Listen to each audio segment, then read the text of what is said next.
from Ravenlight. We're a symphonic metal band from Ireland. When all the moments of color faded, find our way back to the start. I'll show you how it feels. And we're going to be on The Metal Galaxy on the 20th of November to talk about the band and our new album, Project Genesis. Be sure to check it out. Find our way back to the start. I'll show you how it feels. With the words unspoken, find our journey on. And tell me what it means when the stars do. Hello, I'm Rebecca. I'm a singer of Ravenlight. Make sure that you tune in on Friday because we're going to be doing an interview with The Metal Galaxy. See you then. Hello. Hi. Hello. Hey. Good evening. Good evening. Very formal. Sitting in the dark. Good evening. Yes. Hello from the dark side. So, hello everyone. We are DMG, me, Nick, Veronica, and Ag backstage. So this is an interactive interview. You have to. So if you have questions to ask them, we can ask them. But if you have questions related to the topic, they will pop up. So I give the mic to our guest tonight, which are Ravenlight from Northern Ireland. Hello, Ravenlight. Hello. Hey, how's it going? Hello, Belfast. Right? So, guys, can you introduce yourselves, please? Yeah, I'm Rebecca. Who's going to go first? Yeah.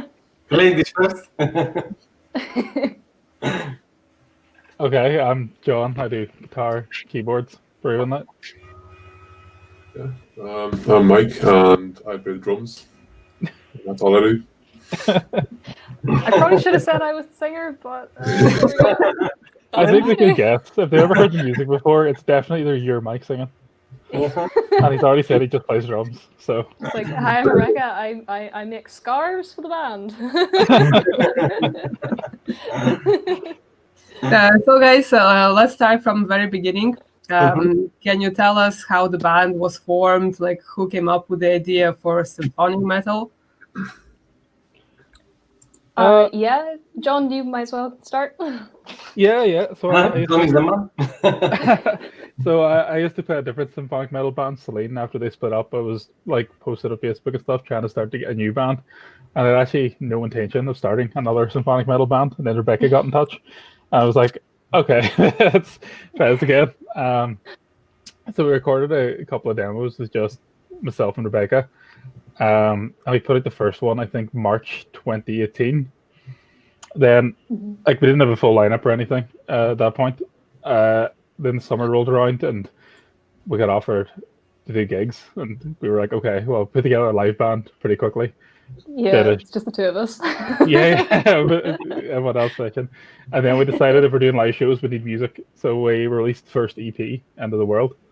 But like it was only myself and Rebecca on that one. Then we went and recruited people like Mike and put together the lineup permanently in 2019 and started working the album from there. Cool. So two of you. Wow. I worked with John on this previous symphonic metal project, so that's sort of how I got into Ravenlight. Yeah. Cool. good stuff. Yeah, it was funny because I had actually, I think I had you on Facebook for a while before that, John, but I'd never actually met John in person. So he, I think I sent him like a demo of me singing. I think it was a Nightwish song, and he was like, "Yeah, cool, sounds good. I've got a demo here. Do you want to come around to my house and we'll record it?" And I was kind of like, "Yeah, okay." And I was like on my best behavior, like, "Oh, I don't want him to think I'm really weird." But now we know each other really well, and it's funny. It's funny thinking back to that because it's like, oh no, I'm meeting a new person. But can I ask what Nightwish song was that? If you remember. I can't actually remember. Can you remember, John? I was going to say Nemo, but I don't think it was. It wasn't Nemo. That was the one we did at our first gig. It was, I think it was it Dead Boy's Poem? It was one of the long ones, I I think. think, yeah, it was. Oh, that's love this song. Yeah, love it. Yeah. Yeah. Mhm. Nice. Like the first song written was Words Unspoken, which is what the music video was for and everything. Mm-hmm. So that was actually the first demo that was worked on. But the first single to come out was Where the Stars Grow. Yes, So- that's right. Cool. So, guys, are you your three-piece band, Symphonic? So, will you think in the future or at some point to add more people, like one more guitar, or because to give some more depth to the band, and give also John the possibility to play or guitars or keyboards? What do you So- think? I don't know. I mean, we probably would like to get Some backing a vocals.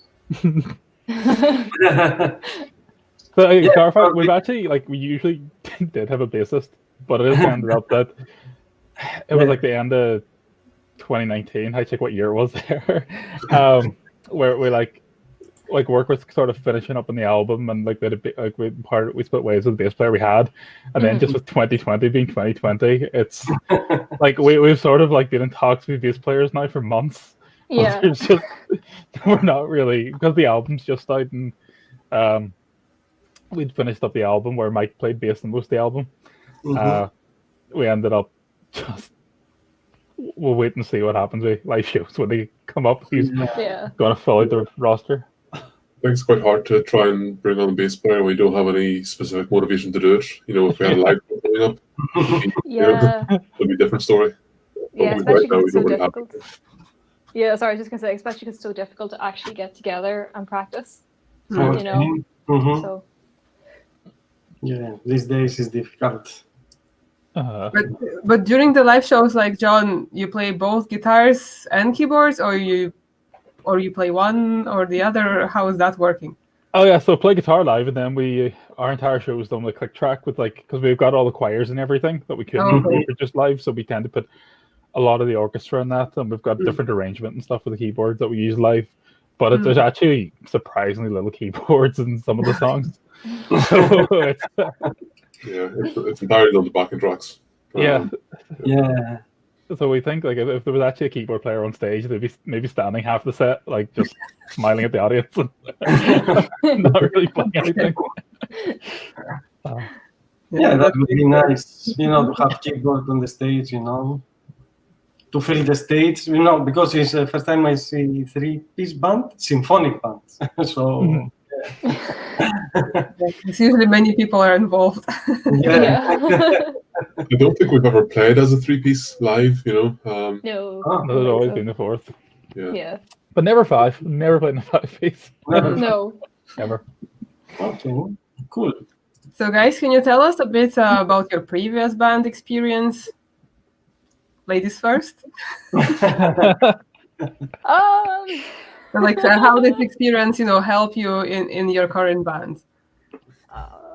Trying to think of a nice way to word it. I mean, my first band was, I think I was 18 when I joined, and we did I was working with guys that were really into thrash metal, and I was interested in thrash metal, but I'm not a thrash singer.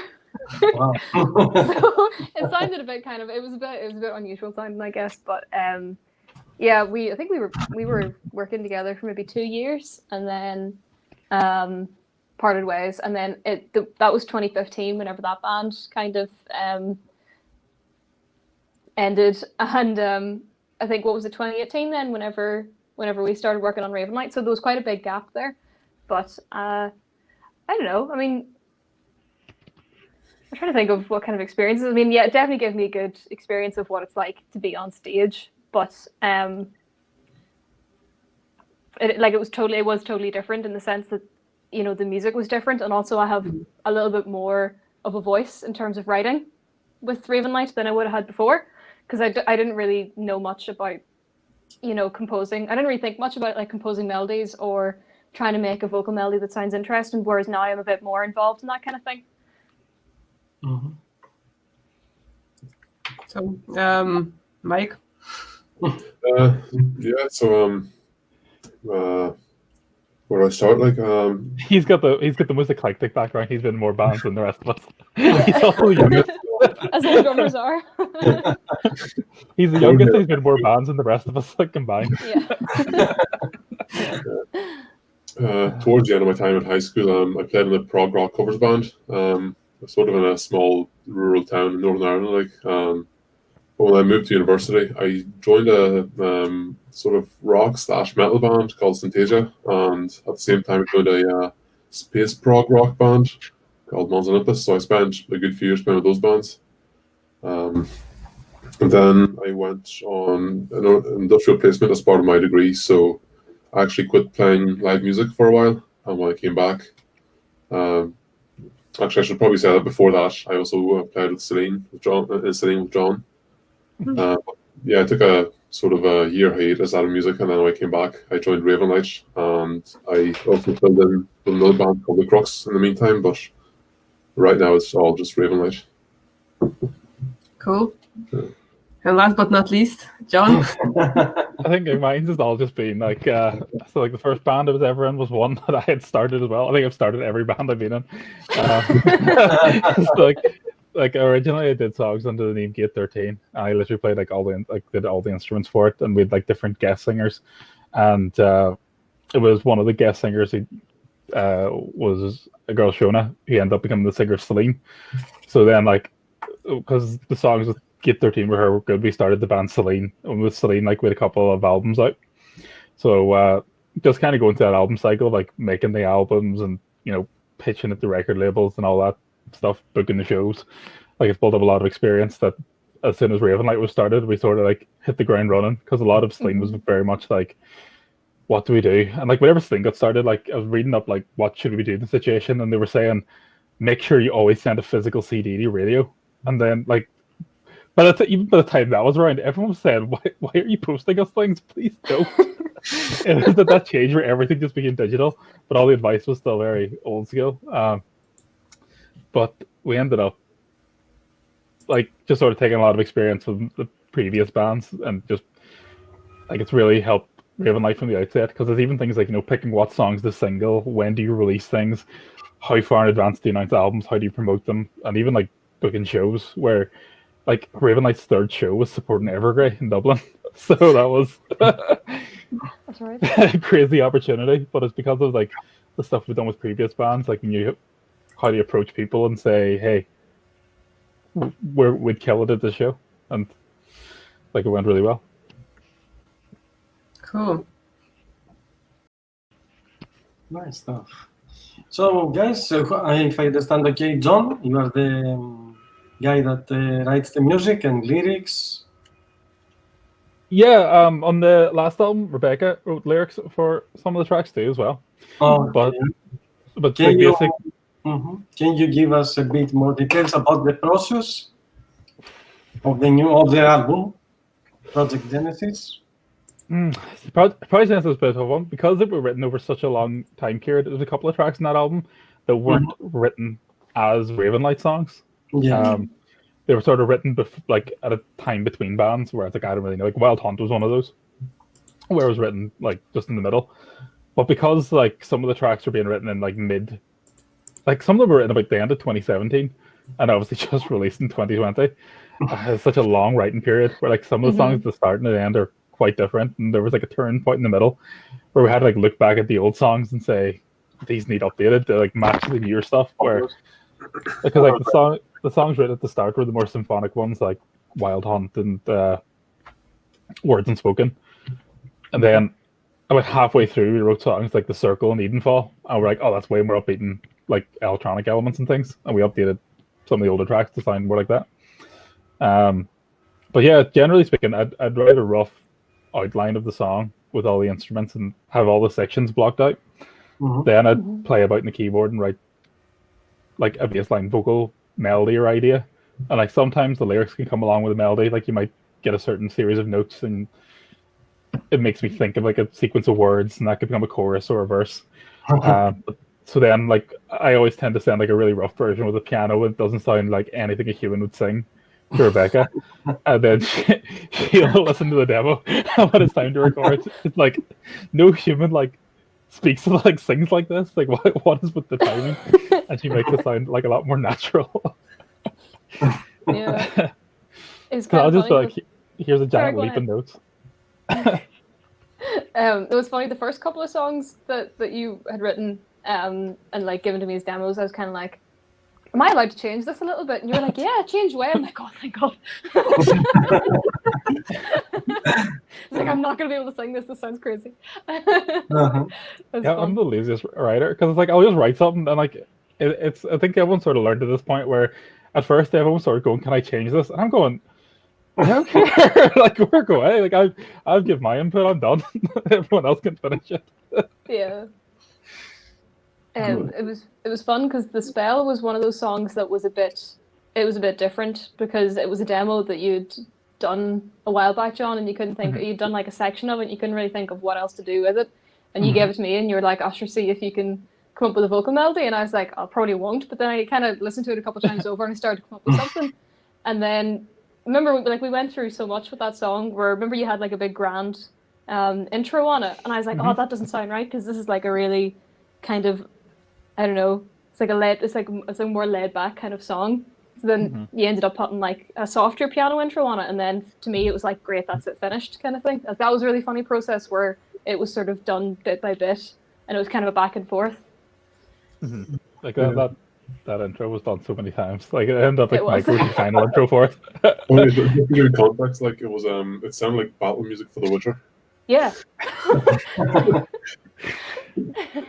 Yeah, and it's like it's a group of the ballads in the album. People are like this upbeat ballad, and the original intro with like massive timpani going and like a huge Yeah. string section in the background. It was funny because you sent it to me, and I remember like turning around the camera, and I was like, "How am I going to tell him that I don't like that intro? I really don't want to hurt his feelings." Cool. And what inspires you to write lyrics, Rebecca or John, or you write lyrics from the life, or you had some concept? I only wrote lyrics for that one song, The Spell. That was just kind of, I just kind of felt like, sometimes it just with any kind of creative thing, sometimes you just find like, like inspiration really hits you and you have to start like either writing it down or drawing it or painting it or, playing it, whatever it is. And I wouldn't really consider myself a lyricist at all. Like I do other creative things, but like, like I find that any lyrics I write usually are very like cheesy and predictable. So I'm kind of nervous about writing lyrics. So that was the one kind of set of lyrics where I looked at it and I was like, that's okay, that's not too bad, And again, I brought them to John and he helped me out with them a wee bit as well. But the only time I ever really write lyrics is when I really, really suddenly get like a notion like, oh, I need to write this down. So that's just me personally, but I don't know what John's like. Yeah, I think like a lot of it can come from sort of like an abstract idea or feeling where it's like you might get some kind of idea of like I want to write a song with this, but like obviously people's lives aren't actually that super interesting, so you have to go to like the most exaggerated version of it. So it's not like, man, I had a really bad day today. I had like this was terrible and we're furious about it, and like like all the emotion exaggeration has to be up to 10 to write it. But other times it's like could be based on like a mythology or something where it's like the song Wild Hunt. It's like a lot of people know about the Wild Hunt through the Witcher games. But like instead of going for the Witcher, like I was looking up the actual mythology of the Wild Hunt that the Witcher based their Wild Hunt on. So we just made sure that the lyrics were like accessible enough where it's like people who like the Witcher will listen to it and say, I like the Witcher. This is about the Witcher. People who know about I think it's a German legend would go, oh, that's about the German legend. And then we have comments being like, is this about like wild animal hunting? And it's like, sure. That's right, though. Somebody commented one time being like, oh, what was it they said? There was something like, God, this song really makes me feel like what it would be like to be a rabbit being chased by a load of dogs. And I'm like, where are you getting this from? It's very random. I think I cool like to that you make saw that. I like to make sure the lyrics are like intentionally that little bit vague so people can sort of put their I own think- interpretation and spin on it, but Yeah. it does make it funny when you're reading reviews and people are going, "It's clearly about this." I'm saying, cool. Like, if that's your takeaway from it and you liked it, perfect. Like, Yeah. we succeeded. Where it's even like the song "Call of the Wild" was written nothing to do with The Witcher, and Rebecca thought because it uses the words like the last wish in it, she was like, "Is that a Witcher reference?" I was like, "Absolutely not," but if you think it is, then that's cool. I was like, it is now. So I think it's as long as you can sort of get emotion or feeling across, like I tend to keep it very open for interpretation. Veronica is a Cool. fan of The Witcher. Oh yeah, I read the books first, so it's like from the beginning. Oh, Yeah. halfway through the- Sorry? I'm halfway through the books. Okay, cool. Do you read them in the original language or in English? In English. I should really read them in Polish. I can, but I don't want to. I had one book, like first book in original language. I tried and I was like, nope. Yeah. Anyway, go back to Ravenlight. So, guys, can you tell us about your influences? What music brought you into this? Let's start with Mike first. So I don't actually have much of a background in symphonic metal. Most of my background is in generic rock, metal, prog metal. I played a bit of. I went through a phase where I did a lot of prog rock and prog metal drum covers and things like that. But in terms of my experience from bands previously, it would have been mostly sort of on the boundary of rock and metal. Sort of bands that I'd listen to a lot nowadays are the likes of the Pineapple Thief. Huge fan of Gavin Harrison, phenomenal drummer, and metal bands like Dream Theater and Symphony X. I suppose that's probably the bigger symphonic influence that I have. But yeah, it's mostly prog rock and metal. I would say is where I'm based musically. So, ladies? Yeah, well, I mean, obviously, always like really loved Tarja era Nightwish, especially, and that's probably quite a big influence. But also like some like kind of more classical singers like Maria Callas and Barbara Bonney would have been quite big influences for me. But yeah, I suppose Tarja is a big one. Tarja is up there. Yeah, Tarja, Tarja is amazing. Tarja or Floor? Tarja, definitely. Okay. I love her. Floor is nice also. I think it's the best one after Tarja. It's Sorry? different. I think Floor is the best one after Tarja because Tarja was different, yeah. But Yeah. better than Annette. Annette also was okay. Yeah, I thought she was very good in her own sort of way, but maybe not as good of a fit for Nightwish, maybe. But Yeah. yeah. I think we have the controversial statement of the night and say I didn't like Nightwish before they got in that. At least I listened to them as well. Interesting. I'm going to make a more controversial statement and said I only know 2 Nightwish songs. And have you played them both live? Because I'm pretty sure you played 2 You Nightwish played at songs least live. one. Cool. Yeah. And John, what about you? So my background's actually I'm a big fan of bands like Camelot and Antarctica, like Stradivarius, music like that. And like it's ironic though when I never actually ever set out to play in symphonic metal bands. It just happened to me. I've just met a lot of like talented operatic singers. It's like, well, I've fallen into that. Because I think it's like genres like power metal and stuff's just not really that popular here. So like a lot of male singers try to be like as gruff as possible, or like a lot of like Bruce Dickens and stuff, and that's about it. You got like Iron Maiden or Metallica style singers, and then death metal singers. So it just happened to be like just always happened to meet like really talented operatic singers, and with symphonic metal, it's like the breadth of it's super wide. Like we could just do a song like "End of the World" that's straight up like Stradivarius, But whenever you put a female singer on, people go, "That's symphonic metal." Like if Stradivarius did it, no one would say that's symphonic metal. Yeah.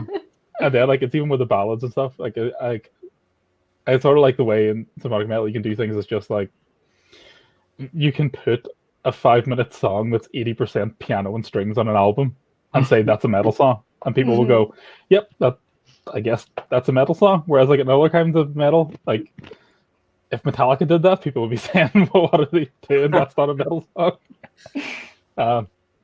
So it's like personally, like I listen to like a lot of different genres and like a lot of musical soundtracks and things like that. So I think sometimes that can come in to the style of writing, and especially becomes like vocal lines and lyrics and things. A lot of the influences for that might come from like, maybe not Hamilton, but like other musicals that they can adapt. Like I just recently sent Rebecca like a song from a musical, and I was like, something about that chorus, we should do something very similar. I was like, no, we're not going to copy it. He's like, yes. I'm joking. Wow. Oh, I'm kidding. Great stuff. So, how do you find the Irish metal scene, guys? And as we speak about the power metal, because I'm a power metal fan, most. I love metal, but I'm a power metal because Halloween and Stratovarius was the band that brought me to metal. Oh yeah. So how do you find the Irish scene for the power metal symphonic? Why they don't, they don't prefer this genre of metal in Ireland? There's probably more heavier kind of bands around, isn't there? Like there's a lot more like doom metal, death metal, black metal bands in the local scene, more so than the kind of thing that we would do, I guess. But do you find any reason why they don't, support this genre of metal? It's weird because like when a band like Blind Guardian comes, the place is Yeah. packed. And like, absolutely. So now Arctica played Dublin, like the Academy. Like I went to the Belfast show and the Dublin show. But But if you see metal gigs here, I think more are doom, death, thrash, heavy, and less. Okay, I've seen Epica, I've seen Nightwish before years, I've seen Camelot, Stratovarius, Firewind for my country. But not so much. More is death, doom, folk, thrash, black metal. Well, I think like Ireland has the fan base for it because like obviously a lot of like power metal bands tour here and they can fill out the big ones. But I think because it's not really played on like the local level, like a lot of people don't expect to see it at the local level. Like even whenever we played with Evergrey in Dublin, people were coming up after and asking what country we were from.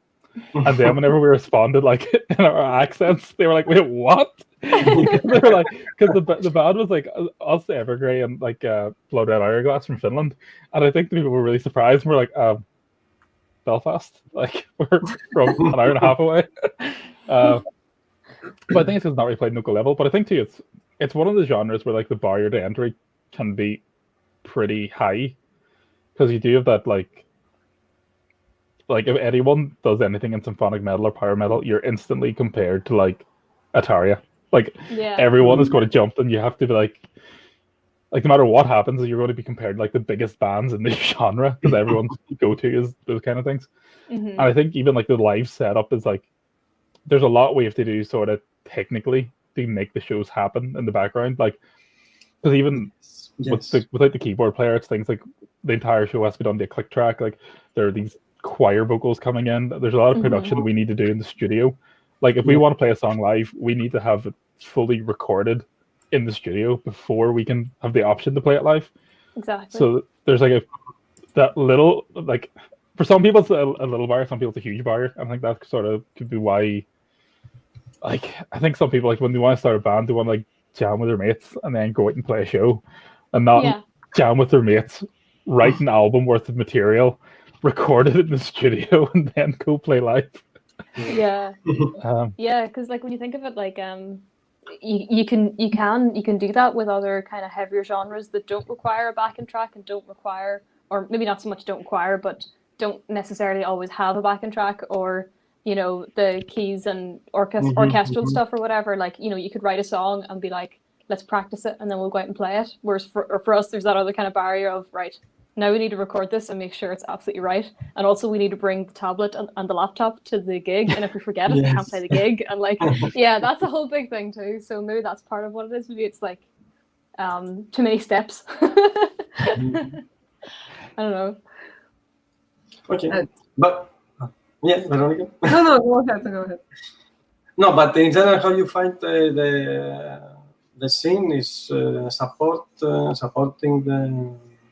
the metal Oh, yeah. hits. Yeah. That's great. Absolutely. Like for the size of the country, like there's like so many like awesome bands and everything, and then you have Yeah. shows like the Siege of Limerick and things. And I think for us especially, because we are coming from a genre that's kind of outside the normal, like the biggest issue we tend to have is like we're talking to like the people who book the shows and they're like, oh, we'd love to book, but we just can't find a bill. Like we don't know where you fit in these different bills, because like if they've got like a death metal band, they can easily find 3 more death metal bands. But for us, like they need like that power metal or like a modern style. And in Belfast, it's barely like there's a good few. There's like guys like Conjuring Fate and things.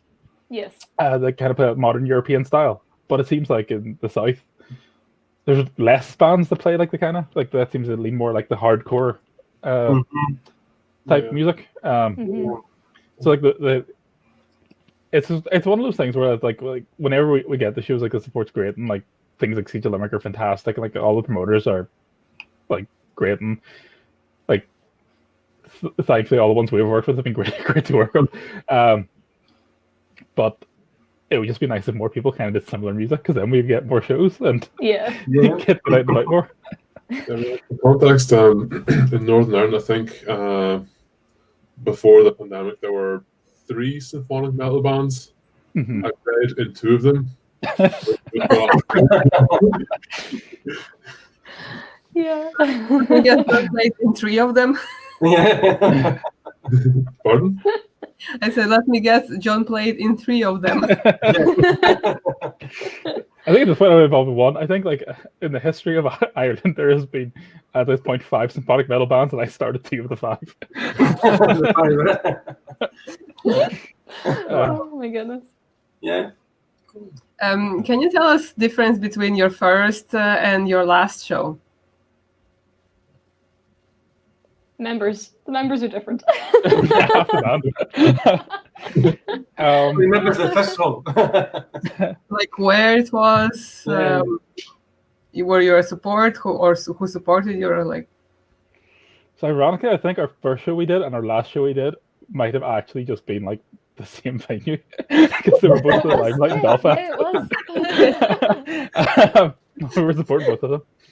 But like the first show we did with Ravenlight was like, it was myself, Rebecca, the original drummer of my former band, Cameron doing drums, and Phil from Conjuring Fate filling in a bass. And he does like he plays bass in the studio. He doesn't play it live, but I think he messaged me once saying, if you ever need a bass player, let me know. And I was like, cool, I'm going to book a gig. I got a message from Maverick, like, I didn't expect you to actually take me up on this. And I was like, stop, you're playing bass for us now. And then like the most recent show we done was them for their album. We played with Conjuring Fate for their album launch in the Limelight in Belfast. But I think the big difference would have been like, we actually had like way more songs and a way tighter set. Like originally our live shows would have been very much, songs starts, song ends, and working in between. But then we started like with every show we played, like there was a period there where we did like, I think it might be like 3 shows across 3 weeks. And after every show, like it just happened to be that they were filmed. Like, so we were watching back and saying, right, what did we do in that show? How can we improve it? What do we need to do to improve this live show? So then the next show would be like putting like a new element in, like we'd have like a transition song in the middle. So between 2 songs, like there would just be background music playing that would like take the melody of one song and turn it into the other.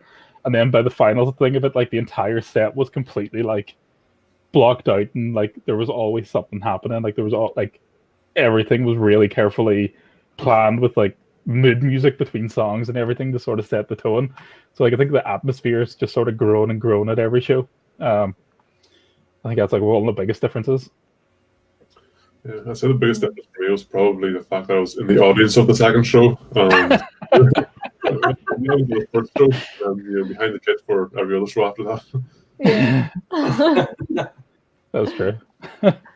So I have actually been at every Ravenlight show, I just haven't played every single one. Cool. Cool. You see, you have greetings from Mexico, from Paula. Hey. Hey. Hello, Paula. Paula is from World Mission in Mexico. Oh, okay. So, guys, can you tell us about the Evergrey song? How you came up, to play with support to Evergrey? So that was one where I saw the show was announced, and I decided that you miss every shot you don't take. So I saw the show was announced and saw there was no support bands announced at the time, and it literally was a case of just I emailed. I worked out who Evergrey's booking agent was, and I emailed them and said, "Hey, saw there's no support in Dublin. Here is our last EP. We think would be a great fit." And there was sort of bitten back and forth because they weren't sure who was doing the support, and it happened to be that one of the bands from France weren't able to make it to the first show because it wasn't Ireland. They had to go somewhere else. So we just got a message saying yeah, if you want the slot, you have it. So I got that message, and I was I was sort of looking at the email and going, I guess we're going to play with Evergrey, because Evergrey is a band where I'd been listening to them. They were recommended to me when I was 15. So I grew up my teenage years listening to them, and then suddenly I was being told you'll be playing with them in Dublin. And there's actually a friend of mine, guy Kevin, lives in my hometown, and he's the biggest Evergrey fan. Every tour he sees them, Evergrey know him to see. But I think the highlight of that show for me was being able to message him as soon as I found out and say, "Hey, keep an eye on the support announcements for that show." And I think he was more excited than we were. So whenever we were playing the show in Dublin, he was in the front row, and afterwards cheering, and Evergrey came out at the end of the show, and he dragged a member of Evergrey over to come and talk to me, they're from my hometown. So it just made really it's really beyond being it was a great show for us. It was great to sort out because it was our first time playing Dublin with the band, and obviously getting to play Voodoo Lounge for your first show in a city is you couldn't ask for more. Being a local band in Belfast, going what better introduction to Dublin. But seeing him in the audience was personal highlight, and how excited he was to sort of be this, and then him talking to his friends in Evergrey after, and running their ear off about us. It was that was a lot of fun. That was great. Yeah, it was really good. Unfortunately, we missed that show. We were supposed to. Well, we were thinking to go, but we've seen Evergrey so many times, and we were in the festival before, and we're okay, well, let's keep this time. And why did we do that? When was that? Last March 2019. 19. Yeah. 19? Yeah. I've lost track of what year this is at this point. I know. I'm saying. Yeah, it was March 2019. Yeah. Oh, Yeah. okay. It feels like longer. Yes. It was funny, that gig as well, because they were oh yeah, there's your dressing room or whatever. We were sharing a dressing room with Blood Red Hourglass. Blood Red Hourglass, that's right. And I kind of walked in, there's I have somewhere to put my clothes, what the hell? It was great. Yeah, it was the first time we came to a show, and there was beer waiting for us, there was water waiting for us. Fantastic. Yeah, the food right and everything. It's a crate of water and a crate of beer. It was which one do I go for first? I think there was definitely more than one crate of beer, because I took one crate of beer home. Don't say that out loud. It was actually a lot of pressure too. Yeah. That shit was quite a lot of pressure, because obviously it was a big show and everything, but we walked in, and I wasn't expecting I wasn't expecting their tour manager to actually be there. So I was kind of going we're going to try our best at this, but obviously we're very nervous, because it's the first time playing in Dublin, we had to make a good impression.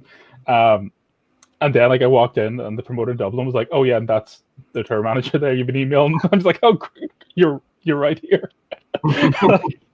So suddenly there's the extra pressure of it was a make or break moment for me personally, being we definitely earned the spot there, but at the same time that part of me was going, what if he sees our show and goes, what did I do?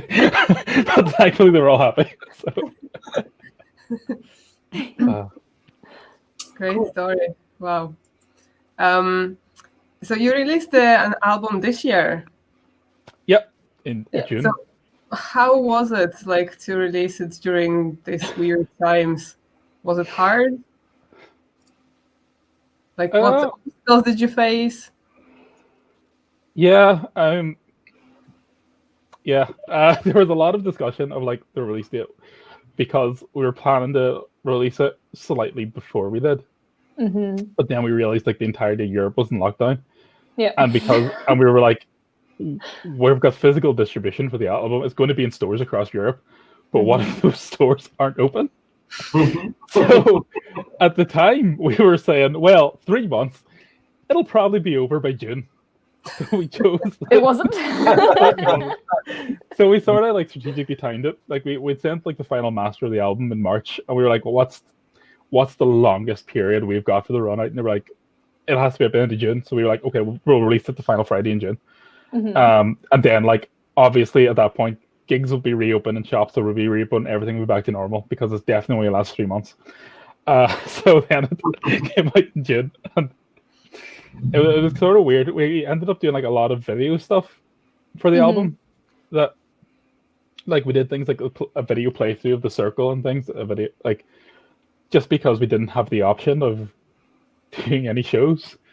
So like even when the album released, we ended up like making like an hour-long video for the album and putting it out, and a lot of sort of trying to think outside the box and try new things and find new ways to sort of reach out to people and make up that deficit. But at the same time, more people were in their house, so I think we had a lot of listeners because they were all trying to find entertainment.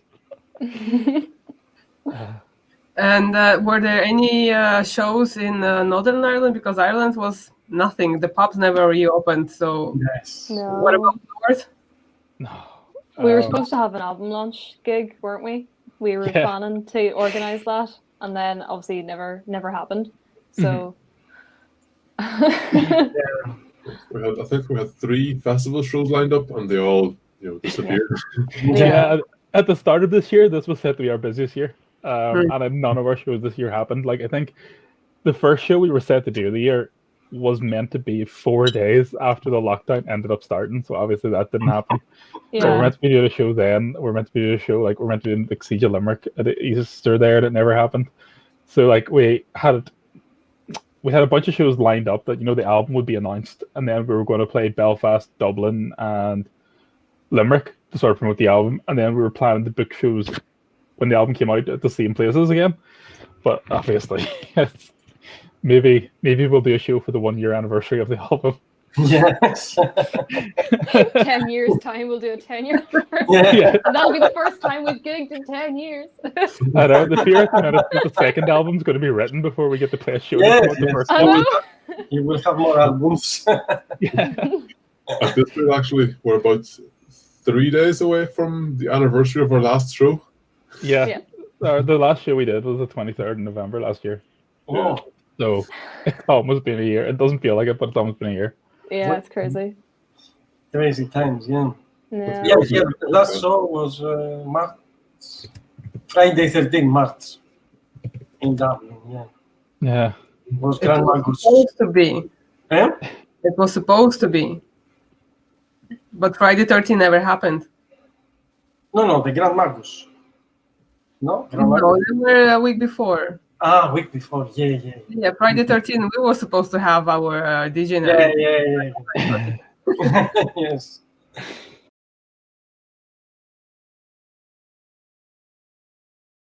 Can you tell me what is your favorite song from the album to play? Hypothetical, because I think my favorite would probably be Call of the Wild, except we don't really know if it's fun to play or not.